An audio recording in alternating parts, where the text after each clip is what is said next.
On the morning of August 6, 1945, at 8:15 a.m., the atomic bomb Little Boy detonated 1,800 feet above the city of Hiroshima, Japan, unleashing destruction unlike anything the world had ever seen. In an instant, tens of thousands of people were vaporized. Tens of thousands more were killed by the blast wave, the firestorm, and the initial radiation. By the end of 1945, the death toll would reach approximately 140,000 people. Among those who died that morning were at least 12 American prisoners of war, airmen whose bombers had been shot down over Japan in the months before the atomic bombing. They were being held in or near Hiroshima when the bomb fell. Some were in cells less than 500 yards from ground zero. Others were being transported through the city. All of them died in the explosion that was meant to hasten the end of the war and save American lives. For decades, the existence of these American POWs at Hiroshima was a closely guarded secret. The U.S. government denied their presence, claiming no Americans had died in the atomic bombing. Families were told their loved ones had been killed in plane crashes or died in POW camps. The truth was buried in classified documents, hidden from public view, a uncomfortable footnote to the story of the atomic bomb that helped end World War II. This is their story: 12 young American airmen who survived being shot down over Japan, endured captivity and torture, only to die in the first atomic attack in history. It's a story of official denial, family heartbreak, dogged research by historians, and the complicated moral questions raised by their deaths. It's a reminder that war's casualties often include complexities and ironies that simple narratives cannot contain. To understand how these American airmen ended up in Hiroshima, we need to understand the air war against Japan in 1945. By the spring of that year, American B-29 Superfortress bombers were conducting massive raids on Japanese cities, flying from bases in the Mariana Islands. These raids involved hundreds of aircraft and dropped thousands of tons of incendiary bombs, creating firestorms that devastated urban areas. The campaign was devastating in its effectiveness. Tokyo, Osaka, Nagoya, Kobe, and dozens of other cities were burned to ruins. Hundreds of thousands of Japanese civilians died. The American strategy was to destroy Japan's ability to continue the war by eliminating its industrial capacity and breaking civilian morale. The B-29s flew both day and night in formations so large that Japanese air defenses were overwhelmed. But the missions were far from safe for the American crews. Japanese fighters still rose to intercept the bombers. Anti-aircraft fire was intense over defended targets. Mechanical failures occurred on the long flights from the Marianas. Weather could turn deadly, and if a B-29 was damaged and couldn't make it back to base, the crew faced the choice of ditching in the ocean or bailing out over Japan. Those who survived being shot down or crash landing faced an uncertain fate. Officially, the Geneva Conventions required that prisoners of war be treated humanely, given medical care, adequate food, and protection from abuse. In reality, American airmen captured in Japan often faced brutal treatment. They were beaten by civilians angry at the destruction of their cities. They were tortured by interrogators seeking information. They were held in harsh conditions with inadequate food and medical care. Some were executed as war criminals for participating in bombing raids.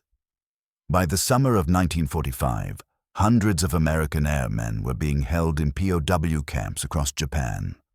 Most were in larger camps near Tokyo or other major cities. But some were held in smaller facilities, including military police headquarters, temporary detention centers, and local jails. The exact locations and numbers were often poorly documented, and the chaos of the final months of the war made record-keeping sporadic.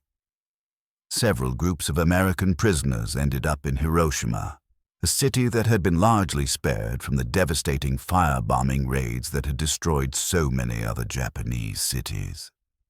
Hiroshima's relative escape from the bombing campaign was not accidental or lucky. It was deliberate. By the spring of 1945, American military planners were already considering potential targets for the atomic bomb that was being developed in the Manhattan Project. They wanted cities that had not been heavily bombed, so that the destructive power of the atomic bomb could be clearly assessed, without confusion about what damage was caused by the new weapon versus previous conventional bombing. Hiroshima fit the criteria perfectly. It was a city of significant military importance. It housed the headquarters of the Second General Army, which was responsible for defending southern Japan. The city had military installations, weapons depots, and manufacturing facilities. Its port was a major embarkation point for troops and supplies. With a population of approximately 350,000, it was large enough to demonstrate the bomb's effects on an urban area. Most importantly, Hiroshima was largely intact.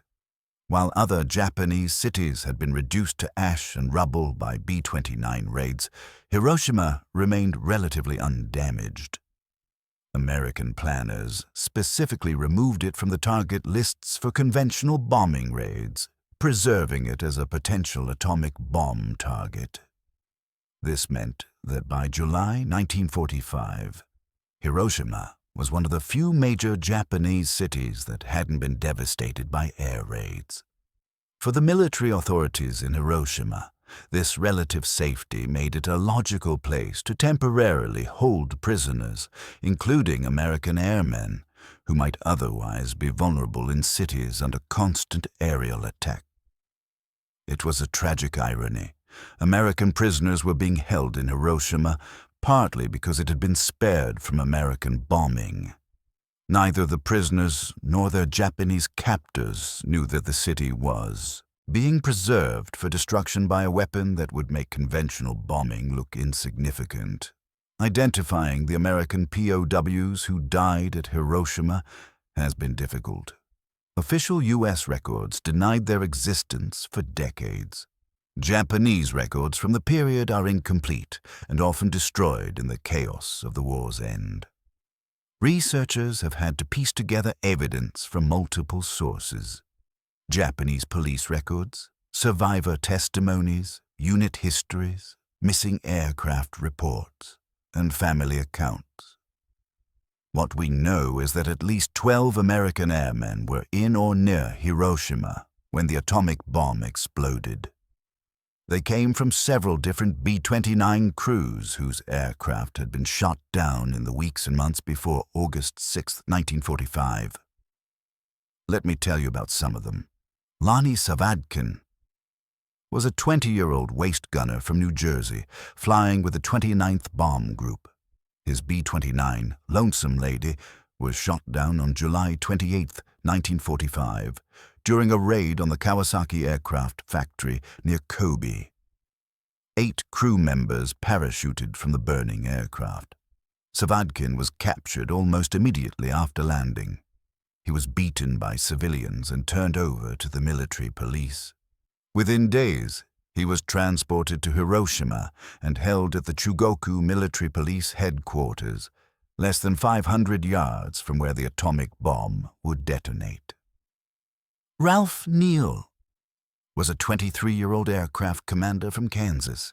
His B-29, Taloa, was shot down during a mission on July 28, 1945. Neal and several crew members survived the crash and were captured. They were interrogated in Tokyo and then transferred to Hiroshima. Neal was held at the same military police headquarters as Savadkin. He had been in captivity for just 9 days when the atomic bomb fell.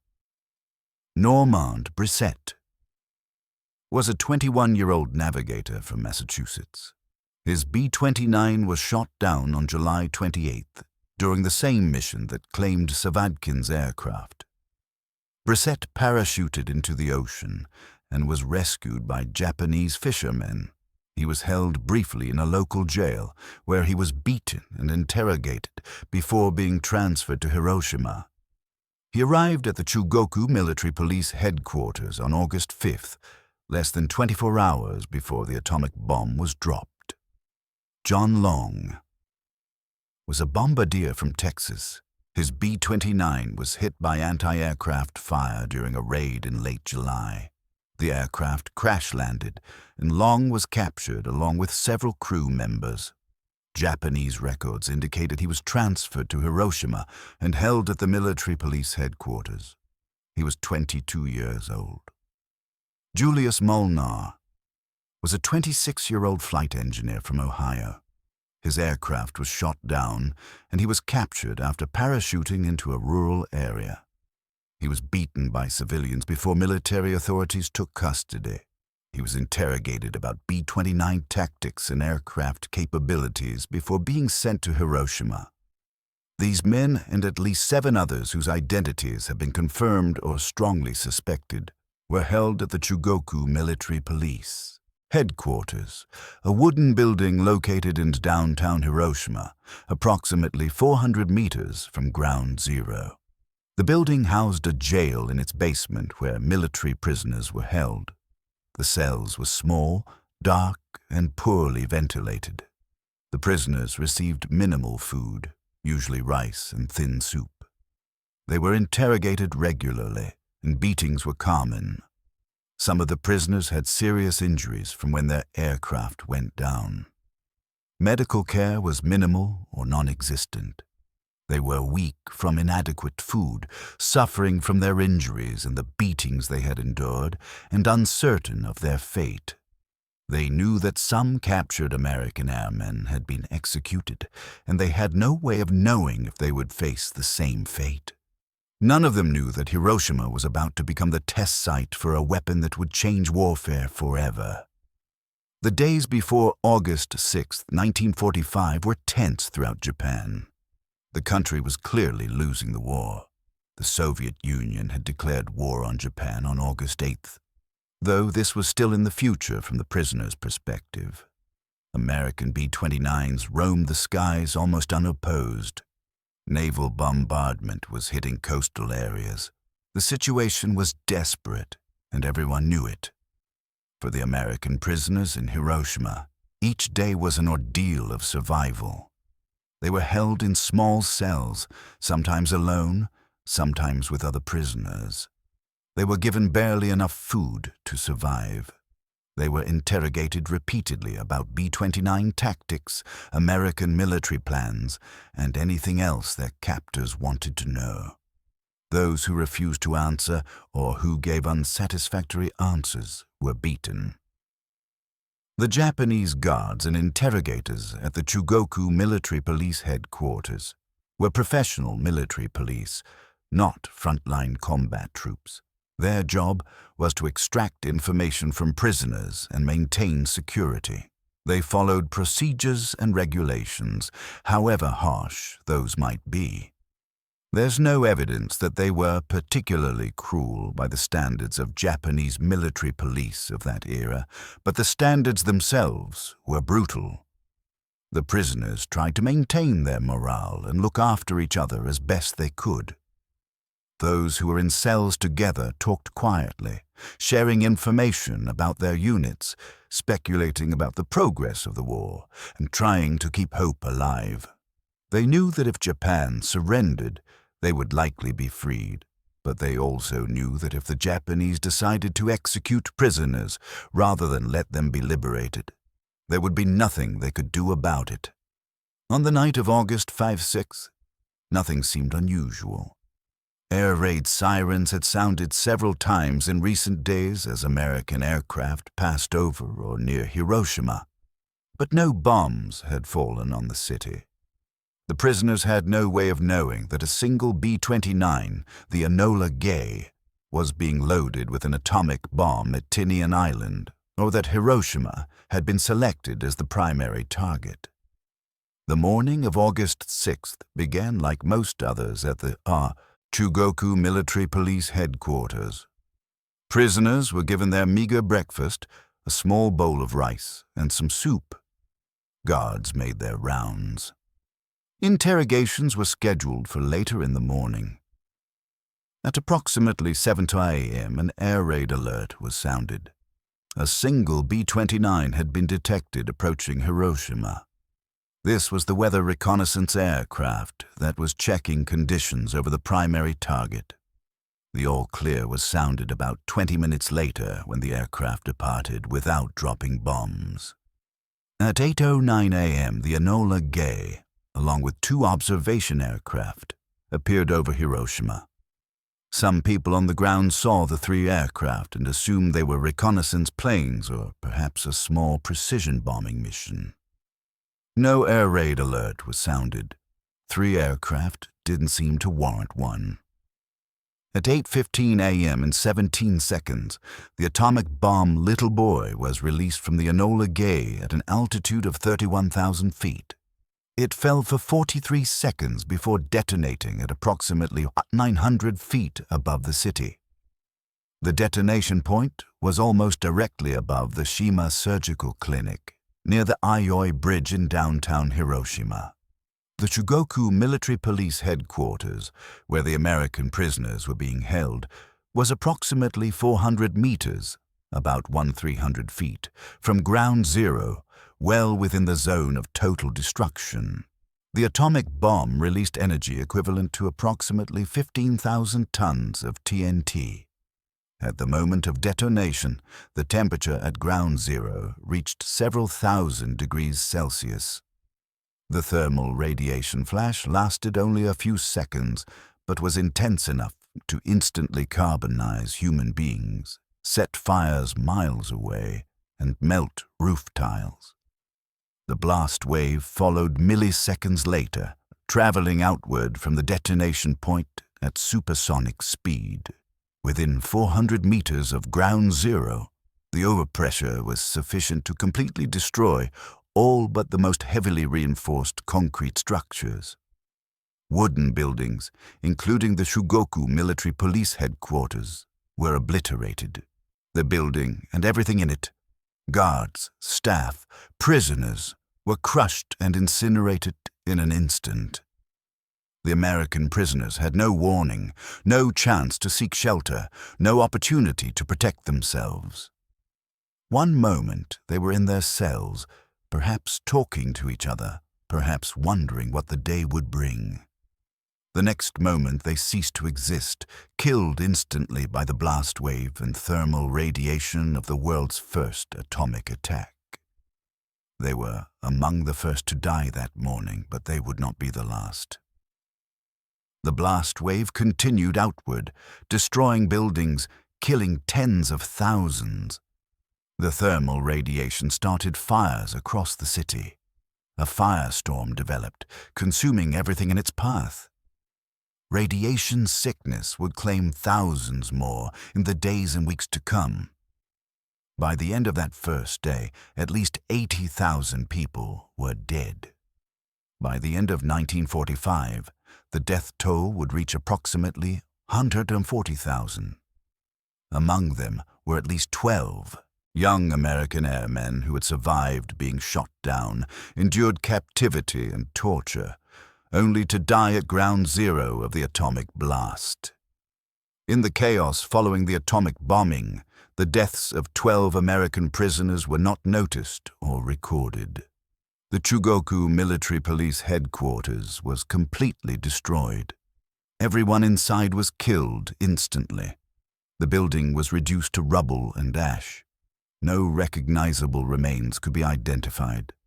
The Japanese authorities in Hiroshima, those who survived, had far more pressing concerns than accounting for prisoners. The city was devastated. Tens of thousands were dead. Fires raged out of control.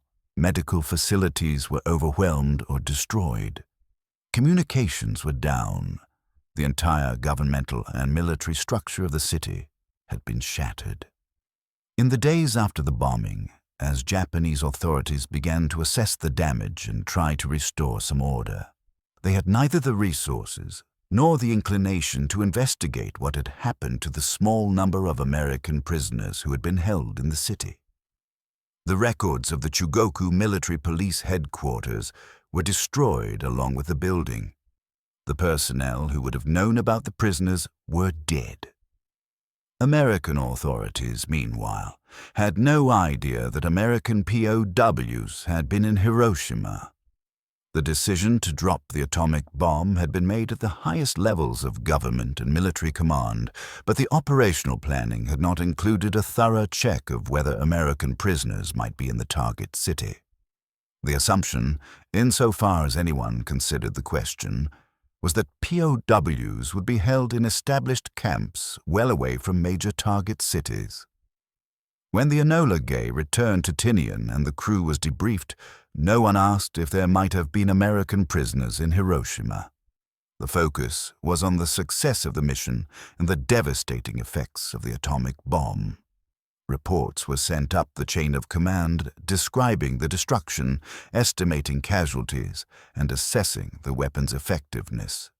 None mentioned American POWs because no one knew they were there. For the families of the 12 airmen, the days after August 6th were filled with anxiety and uncertainty. Most had already received telegrams informing them that their sons or husbands were missing in action after their aircraft went down. Some had received additional information that their loved ones were believed to have been captured and were prisoners of war. Mary Brissette, mother of Normand Brissette, had been clinging to hope since learning her son's plane was shot down. The War Department telegram said he was missing but might have survived. She prayed he was a prisoner and would come home when the war ended. Mrs. Ralph Neal had received word that her husband's B-29 had been shot down, but that some crew members had survived. She hoped Ralph was among them and that he would be liberated when Japan surrendered. The families of Lonnie Savadkin, John, Long, Julius Molnar, and the others all harbored similar hopes. Their loved ones were missing, possibly prisoners, but alive. When the war ended, they would come home. Families made plans for reunions, imagined the joy of seeing their sons and husbands again, and tried to maintain hope through the agonizing wait. When Japan surrendered on August 15, 1945, after the second atomic bomb was dropped on Nagasaki, these families expected good news would soon follow. Allied forces would liberate the POW camps, and the prisoners would be repatriated. The families waited for telegrams, letters, or phone calls telling them their loved ones were safe. But the good news never came. Instead, the families received devastating telegrams informing them that their loved ones had died while prisoners of war. The telegrams were vague about the circumstances. Some said the airmen had died in plane crashes. Others said they died in POW camps. None mentioned Hiroshima. None mentioned the atomic bomb. The families were heartbroken and confused. How had their loved ones died? When had they died? Where were they buried? The War Department provided few answers. In some cases, families were told that the records were incomplete or that information would be provided when available, but the information never came. What the families didn't know was that the U.S. government had information suggesting that American POWs had been in Hiroshima when the atomic bomb was dropped, and that this information was being classified and concealed. In the weeks and months after the atomic bombings of Hiroshima and Nagasaki, American intelligence officers began the process of investigating what had happened in those cities. They interviewed survivors, examined records, and tried to assess the damage and casualties. This was partly for military purposes, understanding the effects of atomic weapons, and partly for historical documentation.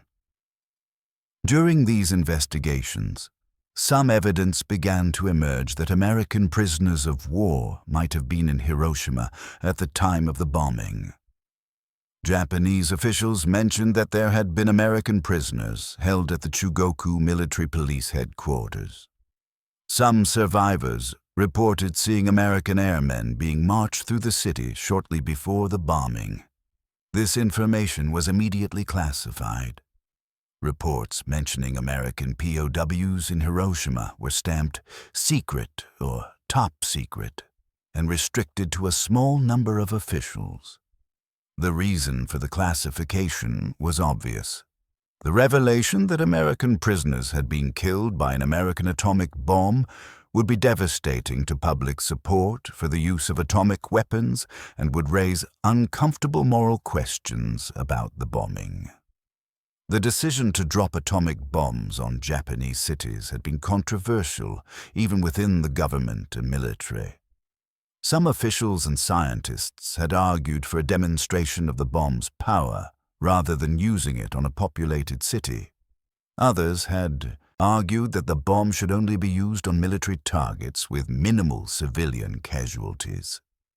The counter-argument was that only the shock of massive destruction would force Japan to surrender quickly, saving the lives of American soldiers who would otherwise have to invade the Japanese home islands. The revelation that American POWs had been killed at Hiroshima would undermine the narrative that the atomic bombings had saved American lives. Critics would argue that the bombings had actually killed Americans.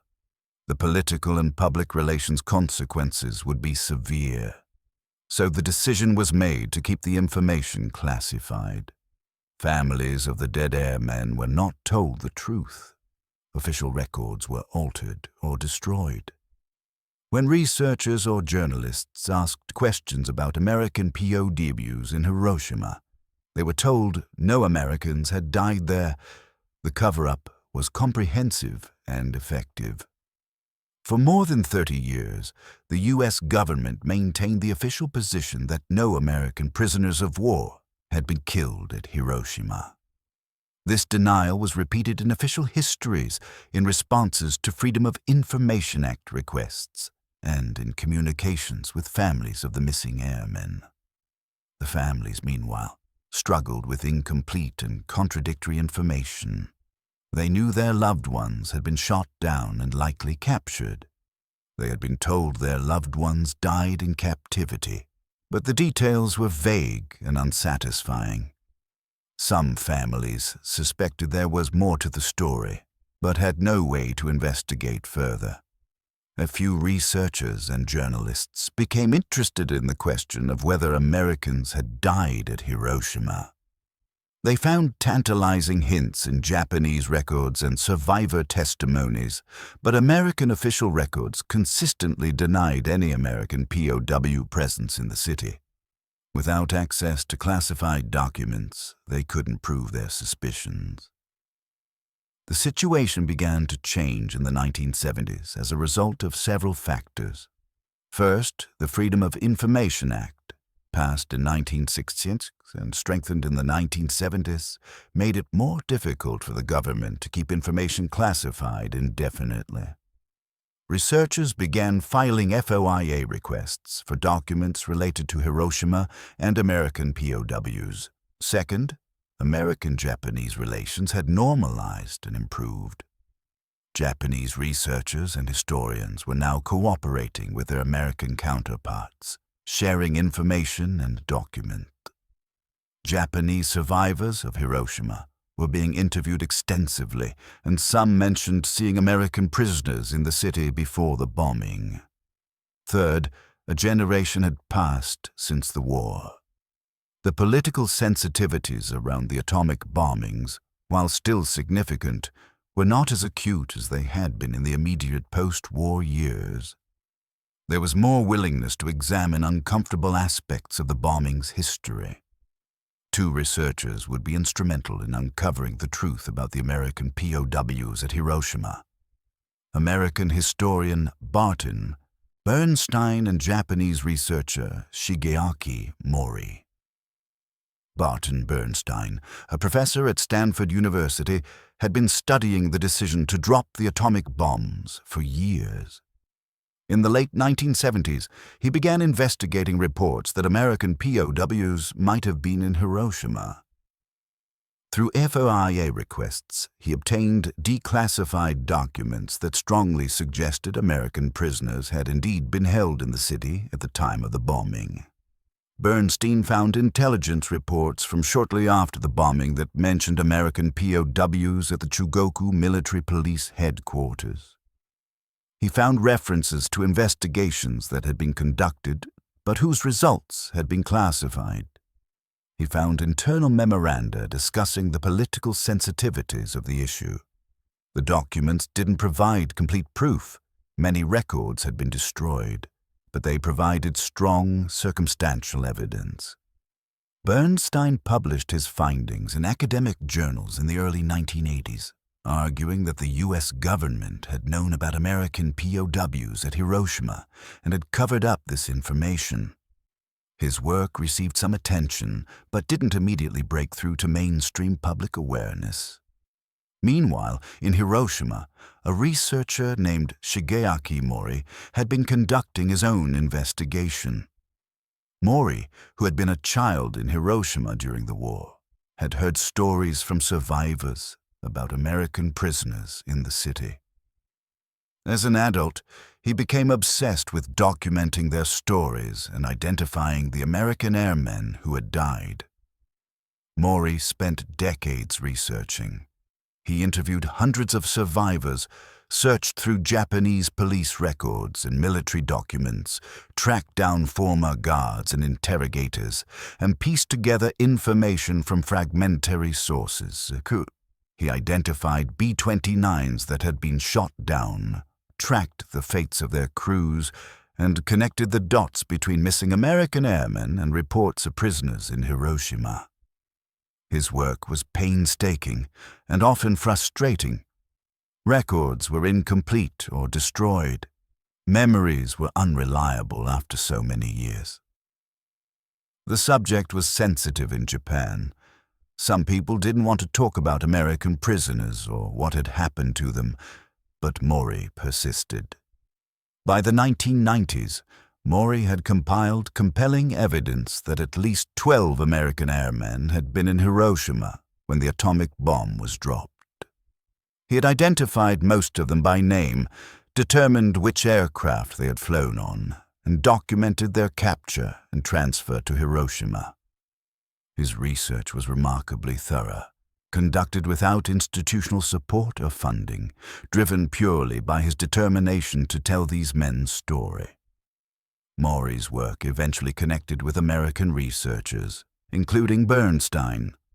Together, their research provided overwhelming evidence that American POWs had indeed died at Hiroshima, and that the U.S. government had covered up this information for decades. In the 1990s and 2000s, the story of the American POWs at Hiroshima finally became more widely known. Documentaries featured the story.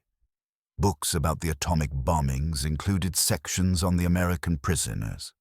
News articles reported on the decades of official denial and the researchers who had uncovered the truth.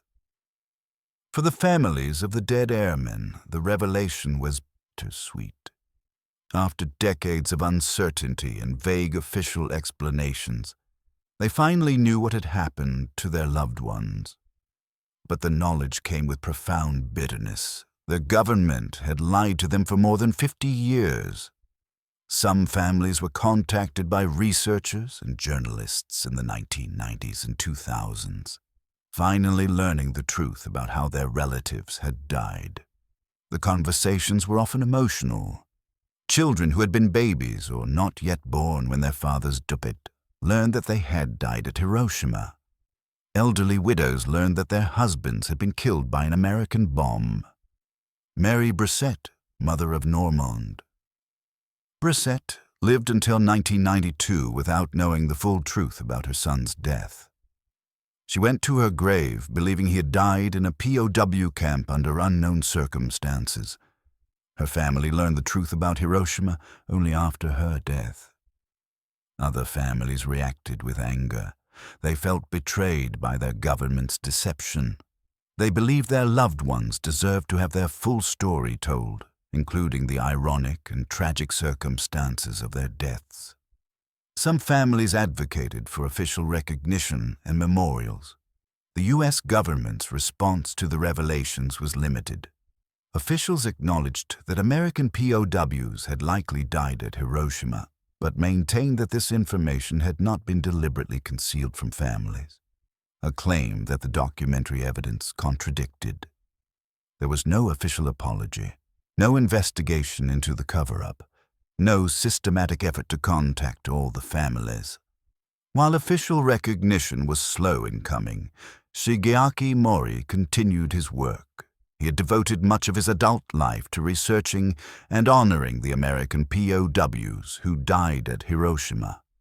He believed they deserved to be remembered and honored despite the complicated circumstances of their deaths.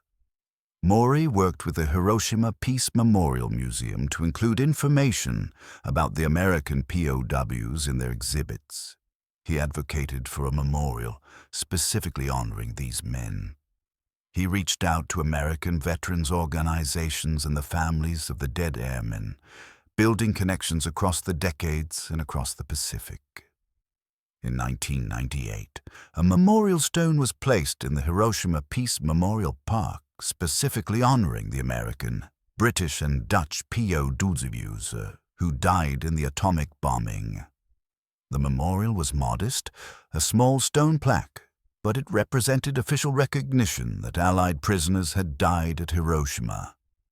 Mori attended memorial ceremonies at the park, honoring the American airmen along with the Japanese victims. He saw no contradiction in mourning all the victims of the atomic bombing. The weapons and the war that created it were the enemies, not the people who died.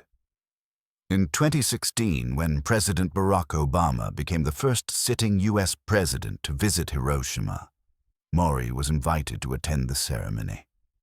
At age 79, he met Obama and gave him a brief history of the American POWs. Obama listened, thanked him for his research, and embraced him.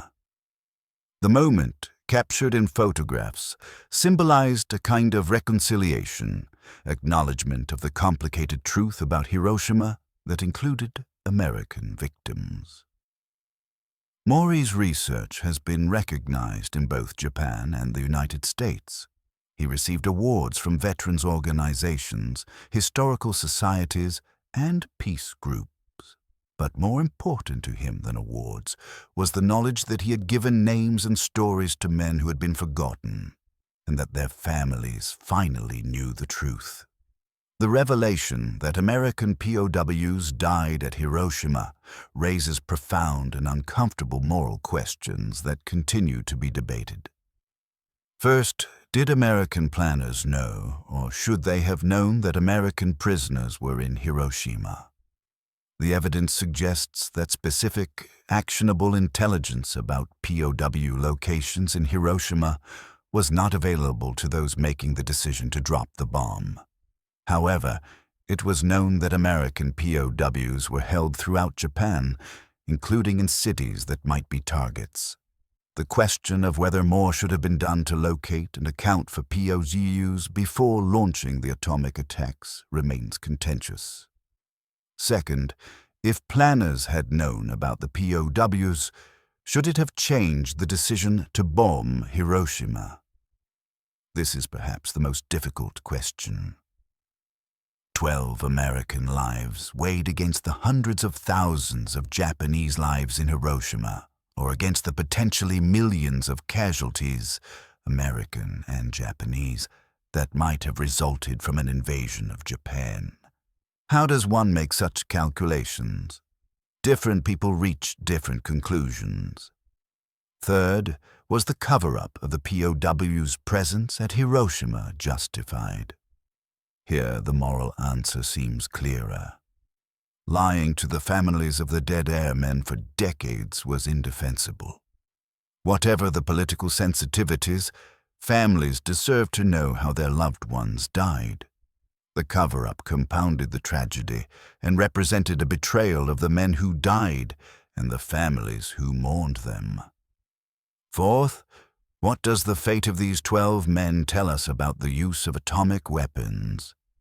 Some argue that their deaths illustrate the indiscriminate nature of atomic weapons. They kill without regard to nationality, military status, or moral considerations. The bomb couldn't distinguish between Japanese civilians, Japanese soldiers, and American prisoners. This indiscriminate quality, some argue, makes atomic weapons fundamentally immoral. Others argue that the presence of American POWs at Hiroshima was tragic but doesn't change the moral calculus around the use of atomic weapons. War involves tragedy and sometimes requires making decisions that will result in friendly casualties. The alternative, not using the atomic bombs and continuing the war, might have resulted in many more American deaths. These questions don't have simple answers, and people of good faith disagree about them. But the story of the 12 American POWs forces us to grapple with these questions rather than accepting simplified narratives about Hiroshima.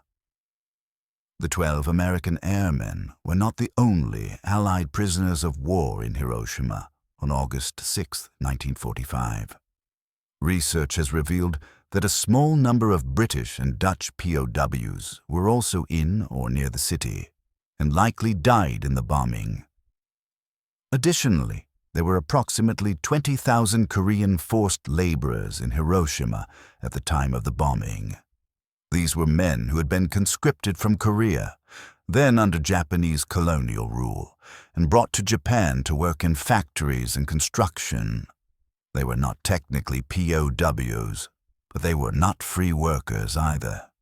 Many of them died in the atomic bombing, and their deaths have been even more thoroughly overlooked in historical accounts than those of the American POWs. The full picture of who died at Hiroshima is complex and includes many categories of victims: Japanese civilians, Japanese military personnel, American POWs, other Allied POWs, Korean forced laborers, and others. Each group's story is important and deserves to be told. The focus on the 12 American POWs in this narrative is not meant to suggest that their deaths were more tragic or more important than those of other victims. Rather, their story is significant because it was actively concealed by the U.S. government and because it complicates the standard narrative about the atomic bombings in ways that are important to understand.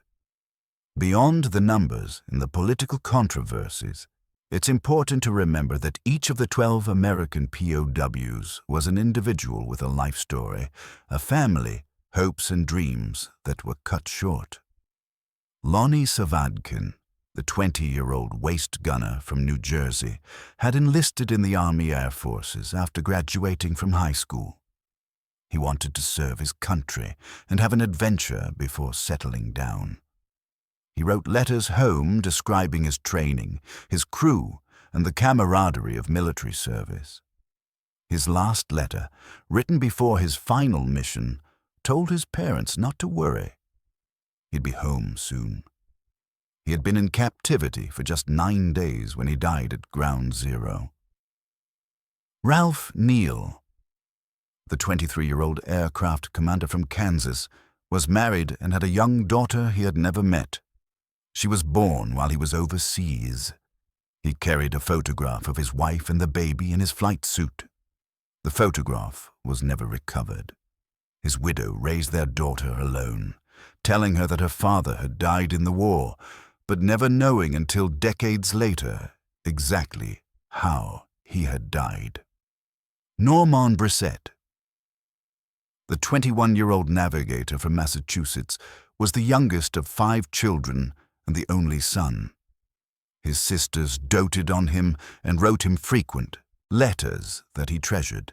He had survived being shot down and captured, endured beatings and interrogation, and arrived in Hiroshima less than 24 hours before the atomic bomb fell.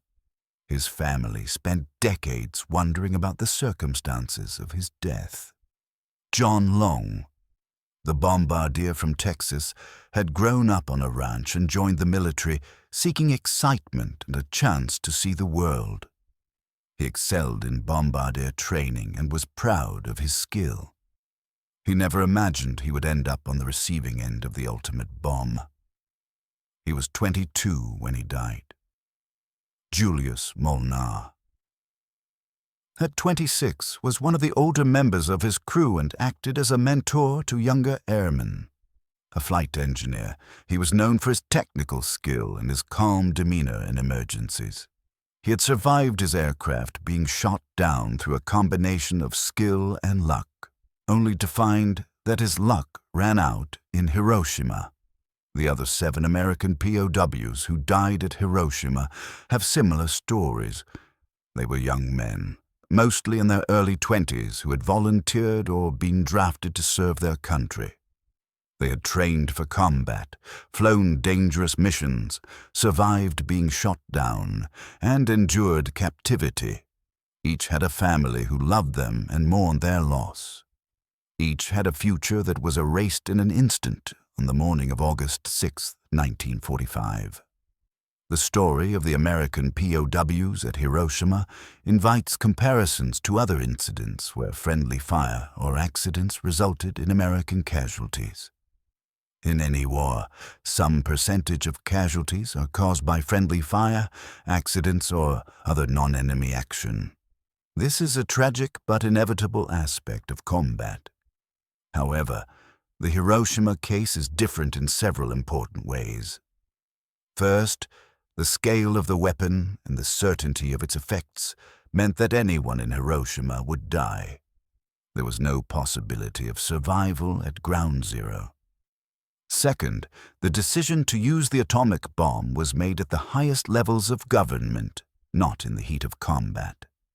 Third, the government's subsequent cover-up of the POW's presence at Hiroshima distinguishes this case from typical friendly fire incidents. The case also invites comparison to other controversial bombing decisions during World War II. The Allied bombing of Caen in France in 1944 killed hundreds of French civilians while Allied troops were liberating the city. The bombing of Dresden in Germany in 1945 killed tens of thousands of civilians in a city of questionable military value. In each case, the question arises, were the military objectives worth the civilian casualties? But again, the Hiroshima case is unique. The atomic bomb was not just another bombing raid. It represented a fundamentally new level of destructive power and raised new moral questions about warfare. The presence of American POWs at Hiroshima adds another layer to these already complex moral questions.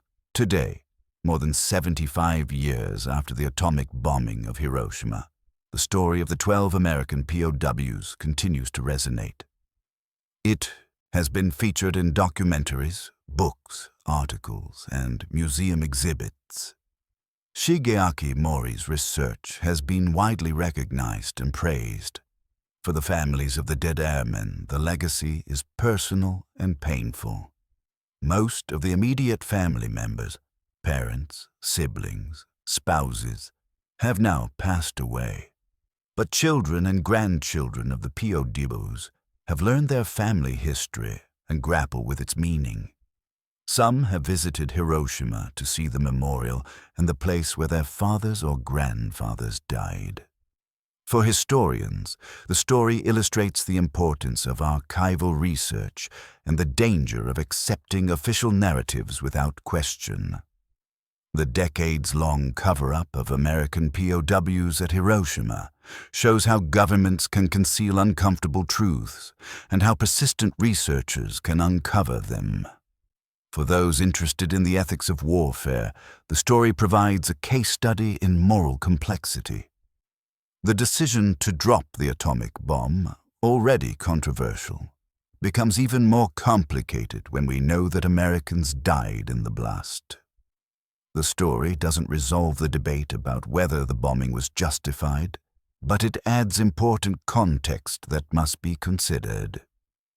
For the peace movement, the story of the American POWs is sometimes cited as evidence of the indiscriminate nature of atomic weapons and an argument for nuclear disarmament.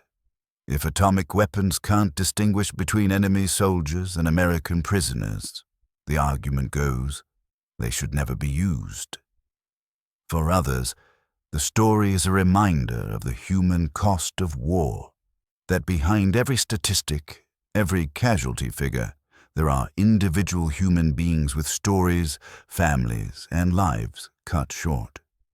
The 12 American POWs at Hiroshima represent not just a footnote to the atomic bombing, but a reminder of war's complexity and tragedy.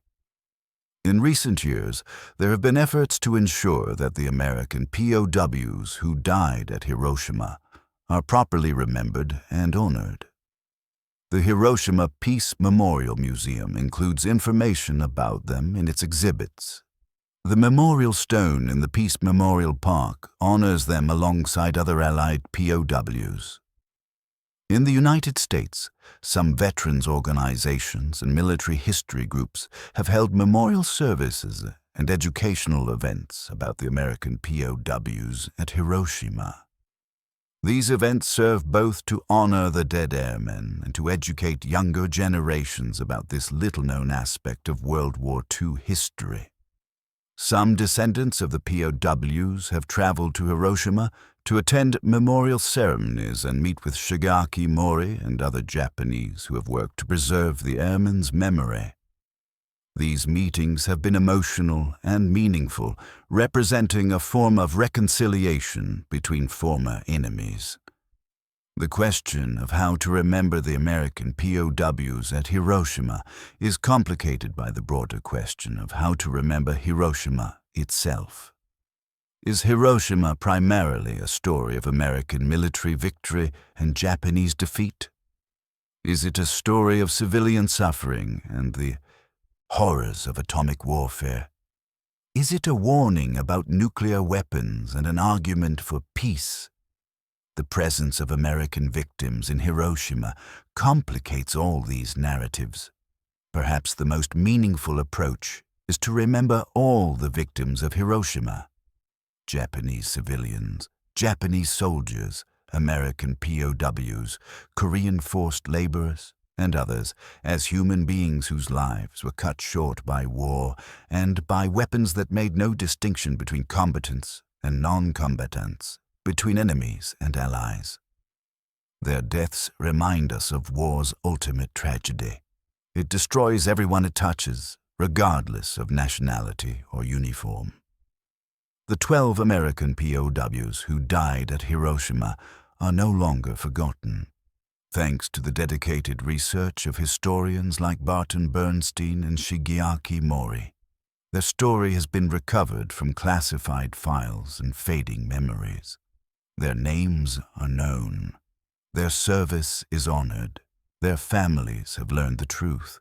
But their story remains a challenge to simple narratives about Hiroshima and the end of World War II. It forces us to confront uncomfortable questions about warfare, about friendly fire casualties, about the morality of atomic weapons, and about government accountability.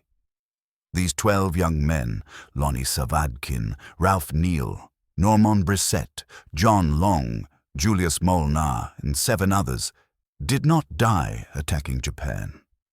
They died in Japanese captivity, killed by an American weapon meant to hasten the end of the war and save American lives. The irony is profound and painful. Their story doesn't provide clear answers to the moral questions raised by the atomic bombings. Reasonable people disagree about whether dropping the atomic bombs was necessary or justified. And the presence of American POWs in Hiroshima doesn't resolve that debate. But their story does insist that we engage with these questions honestly, that we acknowledge the full complexity of what happened at Hiroshima, and that we remember all the victims, including the ones who died wearing American uniforms. In the end, the story of the 12 American POWs at Hiroshima is a reminder that war's casualties are never simple, that the line between victory and tragedy is often blurred, and that every person who dies in war, regardless of how or why, deserves to be remembered and honored. They were 12 American airmen who flew into combat, were shot down over enemy territory, survived capture, endured imprisonment, and died at ground zero of the world's first atomic attack. They were forgotten for decades, their deaths concealed by their own government, their stories erased from official histories. But they are forgotten no more. Their names are known, their service is honored.